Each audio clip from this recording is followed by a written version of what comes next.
गरीब बहू का साइकिल ढाबा। पार्वती और बल्लू बाजार में एक खुली जगह पर अपना साइकिल ढाबा लगा लेते हैं और पार्वती आवाज लगाने लगती है, आइए आइए, पार्वती और बल्लू के साइकिल ढाबे पर आइए, 20 रुपए में शुद्ध और स्वादिष्ट खाना खाइए। पार्वती जैसे ही आवाज लगाती है, कुछ लोग उसके साइकिल ढाबे पर इकट्ठा होने लगते हैं। खाने में क्या क्या मिलेगा? दाल, चावल और रोटी मिलेगी साहब। ठीक है, 1 प्लेट दे दो। पार्वती खाने की प्लेट लगाती और बल्लू ग्राहकों को प्लेट पकड़ाता। बल्लू खाना पकड़ाने के साथ साथ लोगों को अटपटे करतब भी दिखाता जाता। ढाबा आ गया राजू, थोड़ी पेट पूजा कर लेते हैं। हाँ चलो रंगा उस्ताद, पेट पूजा तो करनी ही है। ये कहकर वे दोनों ढाबे में आकर खाने की मेज पर बैठ जाते हैं। अरे सुनो भाई ढाबे वाले। रंगा अपनी बात पूरी भी नहीं कर पाता कि तभी वहाँ एक बंदर आकर खड़ा हो जाता है। अरे बंदर, इस ढाबे का वेटर लगता है उस्ताद। कहिए क्या खाना है, सादा खाना या फिर कमाल का खाना? बल्लू सब लाएगा। अबे सादा क्यों बल्लू, कमाल का खाना पेश कर, कमाल का, जी भर कर खाएंगे। बल्लू बंदर महेश के ढाबे की खास रौनक था और महेश के अधिकांश काम वही करता था। साथ ही बल्लू के कारण ढाबे पर आने वाले ग्राहकों का अच्छा मनोरंजन हो जाता था। वाह भाई वाह, मजा आ गया। आपके ढाबे का खाना तो वाकई कमाल है, पर उससे भी बड़ा कमाल तो ये बल्लू बंदर है। बल्लू तो हमारे ढाबे का रौनक है साहब। हाँ भाई ठीक कहते हो।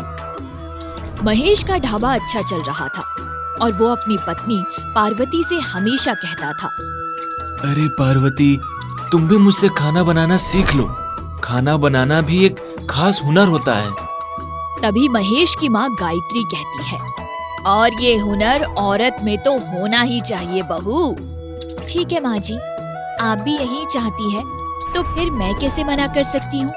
महेश और गायत्री की प्रेरणा से पार्वती तरह तरह का खाना बनाना सीख जाती है और फिर महेश के ढाबे में खाना बनाने में हाथ बटाना शुरू कर देती है। वाह, खोया कोफ्ता, खुशबू तो बड़ी अच्छी है। अजी देखना, स्वाद भी लाजवाब ही होगा। लोग उंगलियां चाटते ना रह जाए तो मेरा नाम पार्वती नहीं। पार्वती का बनाया खाना सबको बहुत पसंद आता है और महेश के ढाबे का काम पहले से भी अच्छा चलने लगता है। मगर फिर अचानक ही महेश बीमार पड़ जाता है और उसकी तबीयत बिगड़ती जाती है। पार्वती, अब हमारे ढाबे का क्या होगा? आप चिंता मत कीजिए, मैं और बल्लू ढाबे को संभाल तो रहे हैं। पार्वती ठीक कह रही है बेटा, तू ढाबे की चिंता छोड़कर अपनी सेहत पर ध्यान दे। पार्वती बल्लू की मदद से ढाबे को अच्छे से चला रही थी। ढाबे पर खाना खाने वाले ग्राहकों की भीड़ भी लगी रहती थी। मगर तभी एक नई विपदा सिर पर आन पड़ी। एक दिन अचानक ही महेश की तबीयत बहुत ज्यादा खराब हो गई और उसे अस्पताल ले जाना पड़ा। देखिए, हमें इनके ब्रेन का ऑपरेशन करना पड़ेगा और इसमें लाखों का खर्च आएगा। लाखों की बात सुनकर पार्वती और गायत्री का कलेजा बैठ जाता है। वे पैसे का इंतजाम करने के लिए मजबूर होकर अपना ढाबा बेच देती है और फिर सारा पैसा महेश के इलाज पर खर्च हो जाता है। पार्वती बेटा, जो भी हमारे पास था वो सब तो महेश के इलाज में चला गया। अब कैसे गुजारा होगा भला? माँ जी, ये ठीक हो जाएंगे तो सब ठीक हो जाएगा। कुछ दिन बाद महेश ठीक हो जाता है और डॉक्टर उसे अस्पताल से छुट्टी देते हुए पार्वती से कहता है, देखिए, इनको 6 महीने तक कोई भी मेहनत का काम नहीं करना है और रेगुलर दवाइयाँ भी खानी है। ये कहकर डॉक्टर महेश को अस्पताल से छुट्टी दे देता है और पार्वती पर संकट आते रहते हैं। कुछ दिन बाद घर में खाने के लाले पड़ जाते हैं। अब क्या करे बहू, घर में खाने के लाले और ऊपर से महेश की दवा का खर्च कहाँ से पूरा पटेगा। आप चिंता न करें माँ जी, मैं कोई काम करूंगी और सब ठीक हो जाएगा। पार्वती खूब सोच विचार करके साइकिल पर खाना बेचने का फैसला करती है। उसके पास कुछ पैसे बचे थे। वो उन्हीं पैसों से कुछ चावल, दाल, आटा खरीद कर खाना बनाती है और उसे साइकिल पर सजा लेती है। बहू, ईश्वर करे तेरा साइकिल ढाबा अच्छी तरह बरकत दे बेटी। आप चिंता ना करें माँ जी, बस उनका ख्याल रखिएगा क्योंकि बल्लू भी अब मेरे ही साथ रहेगा। ये तो और भी अच्छी बात है, हमारा बल्लू तो बड़ा समझदार है बेटी, इससे तुझे बड़ी मदद मिलेगी। पार्वती और बल्लू बाजार में एक खुली जगह पर अपना साइकिल ढाबा लगा लेते हैं और पार्वती आवाज लगाने लगती है, आइए आइए, पार्वती और बल्लू के साइकिल ढाबे पर आइए, 20 रुपए में शुद्ध और स्वादिष्ट खाना खाइए। पार्वती जैसे ही आवाज लगाती है, कुछ लोग उसके साइकिल ढाबे पर इकट्ठा होने लगते हैं। खाने में क्या क्या मिलेगा? दाल, चावल और रोटी मिलेगी साहब। ठीक है, 1 प्लेट दे दो। पार्वती खाने की प्लेट लगाती और बल्लू ग्राहकों को प्लेट पकड़ाता। बल्लू खाना पकड़ाने के साथ साथ लोगों को अटपटे करतब भी दिखाता जाता। वो कभी नाचने लगता तो कभी तरह तरह के मुंह बनाने लगता। उसके ये करतब देखकर लोगों को बड़ा मजा आता और वे बंदर के हाथों से खाना खाने के लिए उत्सुक हो उठते। ला भाई ला, बंदर के हाथों से पहली बार खाने का मौका मिला है। कमाल का बंदर है, देखो तो कैसे काम कर रहा है। खाने के स्वाद और बल्लू के मनोरंजन के कारण पार्वती का सारा खाना कुछ ही घंटों में खत्म हो जाता है। अरे वाह बल्लू बेटा, ये तो कमाल ही हो गया। तेरे साथ आने से तो सारा खाना फटाफट बिक गया। कल से डबल खाना बनाकर लाएंगे। अगले दिन पार्वती डबल खाना बनाकर लाती है तो वो भी कुछ ही घंटों में बिक जाता है। फिर तो रोज ही ऐसा होने लगता है। बल्लू के मनोरंजन और पार्वती के लजीज खाने के चलते कुछ ही दिनों में पार्वती का ढाबा शहर भर में लोकप्रिय होने लगता है। अमीर गरीब सब उसके खाने का स्वाद चखने के लिए दूर दूर से चलकर आने लगते हैं। ऐसा सस्ता और स्वादिष्ट खाना, साथ में बंदर का मनोरंजन, तो बड़े बड़े होटलों में भी नसीब ना होगा दोस्तों। तूने बिल्कुल ठीक कहा भाई, देखना एक दिन ये गरीब ढाबे वाली जरूर कामयाब होगी। उनकी ये भविष्यवाणी जल्दी ही सच हो जाती है। धीरे धीरे सोशल मीडिया और टीवी वालों का ध्यान पार्वती और बल्लू के साइकिल ढाबे की तरफ जाता है और वे उसके ढाबे पर मंडराने लगते हैं। क्या आप बता सकती हैं कि आपको ये ढाबा बनाने का यूनिक आइडिया कहाँ से मिला? गरीबी और मजबूरी से आया भाई। और ये बंदर? ये बंदर हमारे प्यार और अपनेपन का फल है भाई। वाह वाह, क्या अमेजिंग कॉम्बिनेशन है। कुछ समय और बीत जाता है। इस बीच पार्वती का साइकिल ढाबा शहर का मशहूर स्ट्रीट फूड पॉइंट बन जाता है और उसकी कमाई दिनों दिन बढ़ती जाती है। माँ जी, ईश्वर की कृपा से अब हमारी कमाई महेश के ढाबे से भी कई गुना ज्यादा हो रही है। हाँ बेटा हाँ, ये सब तो तेरी मेहनत का फल है। मेरी मेहनत के साथ साथ इस बल्लू की मेहनत का फल भी कहिए माँ जी। ये साथ ना देता तो शायद मैं यहाँ तक कभी ना पहुँच पाती। ये सुनकर गायत्री बल्लू को बहुत आशीष देती है। फिर कुछ दिन बाद महेश ठीक हो जाता है और पार्वती के साइकिल ढाबे की कमाई से वो दोबारा एक नया और शानदार ढाबा बनाता है। महेश अपने इस ढाबे का नाम पार्वती और बल्लू का साइकिल ढाबा रखता है। बहू, अचार ले लो अचार, सास की तरह तीखा, ननद की तरह मसालेदार। एक बार खाकर देखो, बनाओ खाना लज्जतदार। अचार ले लो अचार। अरे इंद्राणी, मेरा बेटा अमेरिका से आया है, पर तेरे पिछले साल के कटहल के अचार का स्वाद नहीं भूला। लो जी कर लो बात, यूं ही भूल गए तो फिर इंद्राणी के अचार में मजा ही क्या। मैंने भी तो कटहल का अचार डाला है, मयंक से कहो मेरे हाथ का भी चक्कर देखे। अरे नाना गीता, ऐसी कोई बात ना है, मैंने तो खुद ही कटहल का अचार बनाया है। लेकिन ये मयंक है ना, उसे किसी के हाथ का अचार अच्छा ही नहीं लगता। दैया रे दैया, वाह रे हमरे मयंक भैया। अरे 1-2 दिन में अचार भिजवा दूंगी, कह देना उससे। इंद्राणी चाची के होते चटकारे लेने में कमी ना होगी।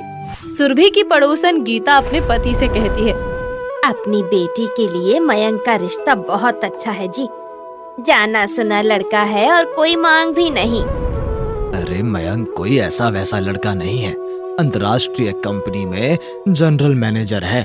वो भला मध्य वर्गीय लड़की से शादी क्यों करेगा? अरे मोरी मैया, इसका मतलब तुमने अब तक अपनी पत्नी को समझा ही नहीं। इस मयंक को तो मैं अपना ही दामाद बनाऊंगी। हाँ। अगले दिन इंद्राणी अपनी बेटी स्मृति के हाथ अचार भिजवाती है। स्मृति काफी खूबसूरत और पढ़ी लिखी और सुलझी हुई लड़की होती है।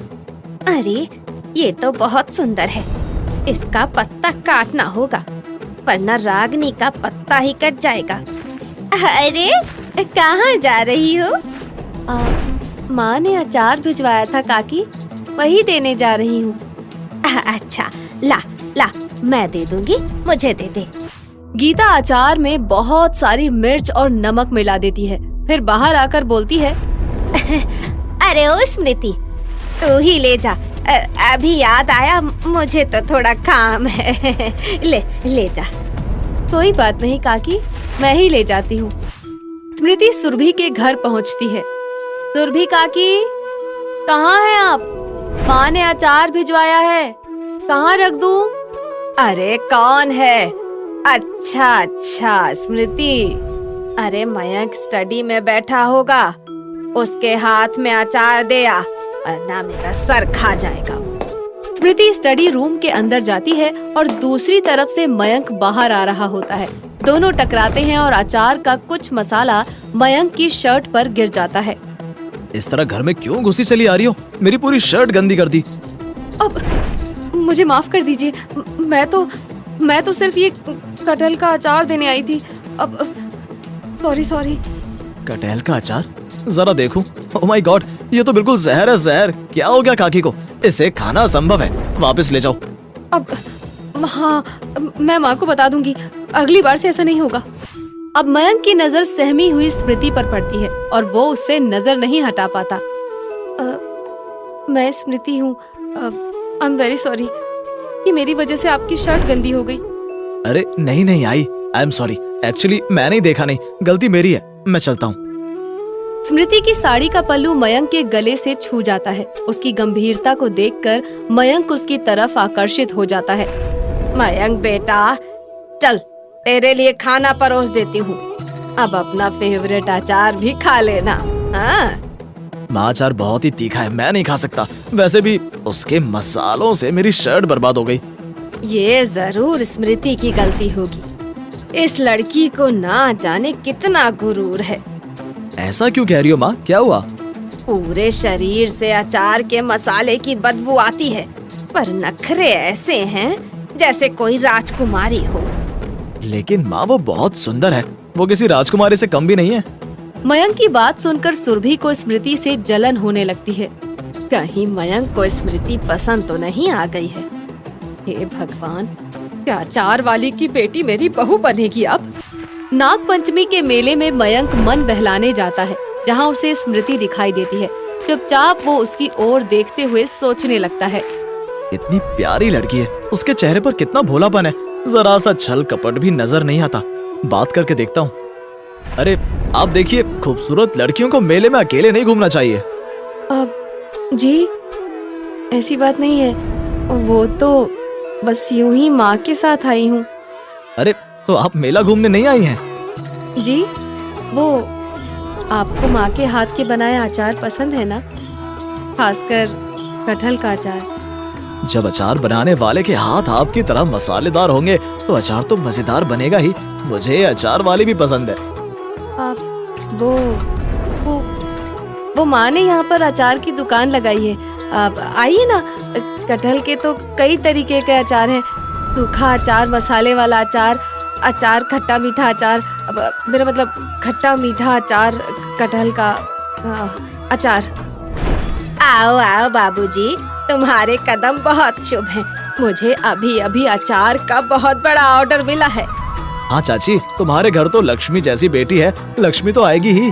स्मृति पर अपना प्रभाव डालने के लिए मयंक कई तरह के अचार खरीद लेता है और कहता है, अरे चाची, तुम इतना स्वादिष्ट अचार बनाती हो, अमेरिका में मैं इनके बिना कैसे रहूँगा? अरे तो इसमें क्या बात है बिटवा, ब्याह कर लो, तुम्हारी दुल्हनिया को भी सिखा दूंगी, फिर खाते रहना अचार अमेरिका में। मयंक घर पहुंचता है और उसके हाथ में इतने सारे अचार देखकर सुरभि को अंदाजा हो जाता है कि दाल में कुछ काला है। वो कहती है, ये क्या, तू तो कटहल के सिवा कोई अचार खाता ही नहीं, फिर इतने अचार क्यों ले आया है? अरे माँ, मैं तो तुम्हारे लिए अचार वाली भी लाने वाला हूँ, तू बस हाँ कह दे। क्या बकवास कर रहा है, मैं समझी नहीं कुछ। सुरभि घर के दरवाजे पर सर पकड़कर बैठ जाती है। गीता पूछती है, क्या हुआ भाभी जी, ऐसे क्यों बैठी हो? सब ठीक तो है ना? मेरा तो दिल घबराने लगता है तुम्हें उदास देखकर। अरे क्या बताऊं, जिसका डर था वही हुआ। मुझे तो लगता है मयंक का दिल उस अचार वाली की बेटी पर आ गया है। हाय राम, क्या कह रही हो भाभी जी? मैंने तो पहले ही कहा था मयंक का रिश्ता मेरी रागिनी से कर दो। नाक तो कटने से बच जाएगी कम से कम। सुरभि 2 दिनों के बाद मयंक से कहती है, बेटा, मैं बूढ़ी हो गई हूँ अब, क्या भरोसा मेरी जिंदगी का अब। ऐसा मत बोल माँ, तेरे सिवा मेरा कोई भी नहीं है, तू तो मेरा भगवान है। अगर तू सच बोल रहा है तो फिर रागिनी से शादी कर ले बेटा। माँ तुम जानती हो ना मैं स्मृति से शादी करना चाहता हूँ। लेकिन ये तो बता, रागिनी में ऐसी क्या कमी है? दूर क्या जाना माँ, बस इतना ही बता दो, क्या रागिनी स्मृति की तरह अचार बना सकती है? देख मयंक, अगर यही बात है तो रागिनी और स्मृति दोनों की अचार बनाने की प्रतियोगिता करवा देते हैं। हाँ, सुरभि और गीता अचार बनाने की प्रतियोगिता रखती हैं, जिसमें रागिनी और स्मृति दोनों ही भाग लेती हैं। देख गीता, अब तुझे ही संभलना होगा। अगर रागिनी की शादी मयंक से कराना चाहती है तो स्मृति को प्रतियोगिता जीतनी नहीं चाहिए। स्मृति बेटा, इधर आ जरा, अपना अचार तो टेस्ट करा। इसमें तो मिर्च बहुत कम है, नमक भी बढ़ाना होगा। चिंता मत कर, मैं हूँ ना तेरी मदद करने के लिए। बार बार ऐसा करके गीता स्मृति का अचार बिल्कुल खराब करवा देती है, जिसके कारण रागिनी प्रतियोगिता में जीत जाती है। लो, हो गया दूध का दूध, पानी का पानी। ये है अंगूठी और इसी समय रागिनी के हाथ में पहना दे बेटा। मयंक मजबूरी में रागिनी के हाथ में अंगूठी पहना देता है। माँ, मैं 6 महीने के लिए शहर जा रहा हूँ, मुझे एक नए सॉफ्टवेयर की ट्रेनिंग लेनी है। अब तो तुम्हारी देखभाल के लिए रागिनी भी है, अपना ध्यान रखना। मयंक अपना बैग उठाकर घर से चला जाता है। मयंक के जाने के कुछ दिनों बाद इंद्राणी स्मृति के साथ सुरभि के घर के सामने से गुजरती है। क्यों इंद्राणी, आजकल अचार बेचने नहीं आती हो? अरे क्या बताऊं भाभी जी, मयंक लल्ला तो हमारे लिए बड़े ही शुभ हैं। उनके पैर रखते ही हमें 50 किलो अचार बनाने का ऑर्डर मिला है। 50 किलो? अरे अकेले भला इतना अचार कैसे बना पाएंगी आप? ना ना भाभी, तुम नहीं जानती, मैं तो बस अचार में मसाला मिलाती हूँ, पूरी नाप तोल तो वही करती है। तभी इंद्राणी का फोन बजने लगता है। हेलो, हाँ, क्या कहा? आप दादी अम्मा अचार कंपनी से बोल रहे हैं? अच्छा, आपको हमारे कटहल का 40 किलो अचार चाहिए, वो भी 15 दिन के अंदर। इंद्राणी हाथ जोड़कर जल्दी जल्दी बाजार की तरफ जाने लगती है। तभी सुरभि का बदन कांपने लगता है और उसे तेज बुखार आ जाता है। अरे काकी, क्या हुआ आपको? आप तो कांप रही हैं। आपका शरीर तो तप रहा है, लगता है बहुत तेज बुखार है। आप मेरे साथ डॉक्टर के यहाँ चलिए। नहीं बेटा, मेरी होने वाली बहू रागिनी पास ही रहती है, उसे बुला लूंगी, तुम बस मेरा फोन लगा दो। इंद्राणी फोन लगाकर सुरभि को दे देती है और उसे घर में ले जाती है। हेलो बेटा रागिनी, मेरी तबीयत बहुत खराब है, शरीर कांप रहा है और तेज बुखार भी लगता है। मुझे डेंगू हो गया है। मयंक भी घर पर नहीं है, क्या तुम आ सकती हो अभी? रागिनी फोन काट कर अपनी माँ से कहती है, ये क्या माँ, मैं किसी की नौकरानी बनने नहीं जा सकती। तुम तो कहती थी मयंक से शादी करके मैं अमेरिका चली जाऊंगी और रानी की तरह राज करूंगी, और यहाँ देखो नौकरानी बन गई हूँ मैं। अरे तू चुप रह, मैं बात करती हूँ। हेलो, हाँ सुरभि बहन, रागिनी आने के लिए तैयार हो रही थी, अब कि अचानक ही उसका पैर फिसल गया। मेरी कमर में भी बहुत दर्द है, वरना मैं ही आ जाती। आपको किसी को बुलाने की जरूरत नहीं है। जब तक आप ठीक नहीं हो जाती, मैं यहीं रहकर आपकी सेवा करूंगी। मैंने तो तेरे साथ प्रतियोगिता में कितनी नाइंसाफी की, फिर भी तू मेरी सेवा करना चाहती है। मैं वो सब भूल चुकी हूँ चाची, इंसानियत से बड़ा कुछ भी नहीं होता। नहीं, कितनी मेहनत करने के बाद अब तुम्हारे पास अचार के ऑर्डर आए हैं, तुम अपने ऑर्डर पूरे करो, जाओ। जब तक मयंक बाबू घर वापस नहीं आ जाते, मैं आपको छोड़कर कहीं नहीं जाऊंगी। कहीं नहीं जाएंगे हम। अरे हम पड़ोसी हैं, कोई दुश्मन थोड़ी हैं। स्मृति सुरभि की बहुत सेवा करती है, लेकिन रागिनी उसे एक भी दिन देखने नहीं आती। कुछ दिनों बाद घर के बाहर कार रुकती है। अरे कहाँ हो बहन? मुझे 10 लाख का चेक मिला है। अचार कंपनी की तरफ से बाजार में हमें एक बड़ा शोरूम दिया गया है। हमारी तो किस्मत ही बदल गई बहन। इंद्राणी, तुम्हारा दिल बहुत बड़ा है।